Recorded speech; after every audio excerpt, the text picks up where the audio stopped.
नमस्ते YouTube family, कैसे हैं आप सब। उम्मीद है कि आप सब अच्छे होंगे और अपने अपने आप स्वस्थ होंगे। तो हम मिल रहे फिर से एक नए ब्लॉग में। तो आज मैं आप सबके लिए लेकर आई हूँ एक और नई स्टोरी। तो किसी को लगा कमेंट करके ज़रूर बताना और स्टोरी मेरी शुरू से लेकर अंत तक ज़रूर देखना जी।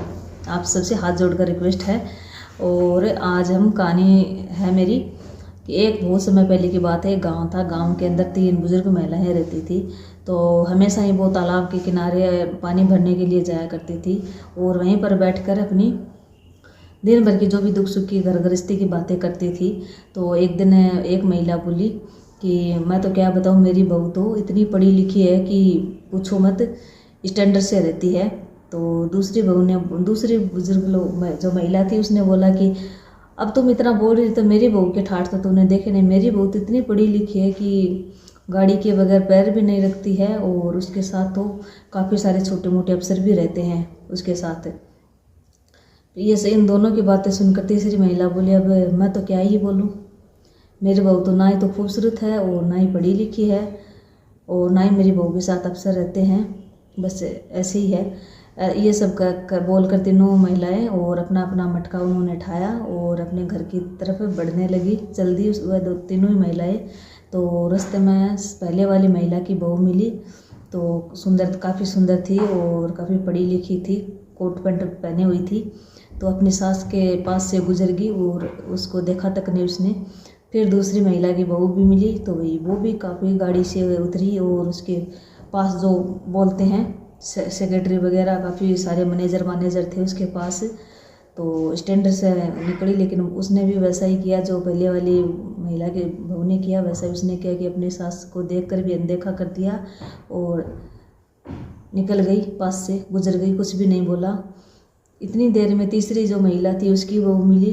तो उसने कहा कि लाओ माता जी, मुझे दे दो ये मटका, आप थक गए होंगे, काफ़ी दूर से आए हैं। उसने पैर छूकर और अपनी सास से मटका लिया। तभी पास में खड़ी एक और बुजुर्ग महिला ही, उसने बोली कि ये है खरा सोना। पढ़ी लिखी बहू अच्छी या जो घर गृहस्थी में अपने परिवार को साथ लेकर आगे बढ़ती है वो बहू अच्छी।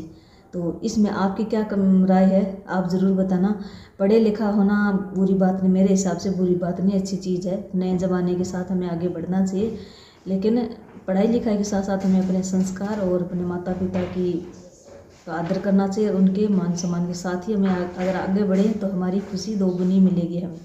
तो पढ़ाई लिखाई कोई बुरी चीज़ नहीं, बस उसका प्रयोग किस तरह से किया जाना चाहिए वह हमें जानने की ज़रूरत है। तो आज की कहानी किसी की लागी में जो मेरी स्टोरी थी सुनाई थी, कमेंट बॉक्स में ज़रूर बताना। राम राम जी। जी हाँ, जहाँ तक मुझे लगता है कि हमें अपनी सोच को बदलने की ज़रूरत है, ना कि अपने दिए हुए संस्कारों की। एक नई सोच का निर्माण करना या नई सोच को बदलने में कोई बुराई नहीं है, लेकिन अपने संस्कार छोड़ना या फिर अपने बुजुर्गों की सिखाई हुई बातें छोड़ना, उसमें बुराई है। तो जो आदर सम्मान करे, मेरे हिसाब से जो परिवार का आदर सम्मान करे वही बेस्ट बहू है। चाहे हम कितना भी पढ़ लिख लें, पर लेकिन जो अगर हम अपने बुजुर्गों का मान सम्मान नहीं कर पाते, दूसरों के सामने ये कहने से कतरा जाते हैं, उनको देखकर भी नज़रअंदाज कर देते हैं कि ये हमारे कुछ लगते भी हैं या उनको स्वीकार करने में हमें शर्म लगती हो, तो मेरे हिसाब से इस तरह की पढ़ाई किस काम की। तो ठीक है जी, ये कुछ कहानी थी। इस बारे में आप सबको क्या कहना है तो कमेंट करके ज़रूर बता देना जी। कमेंट बॉक्स में अपनी राय ज़रूर बताना। धन्यवाद जी। राम राम सा।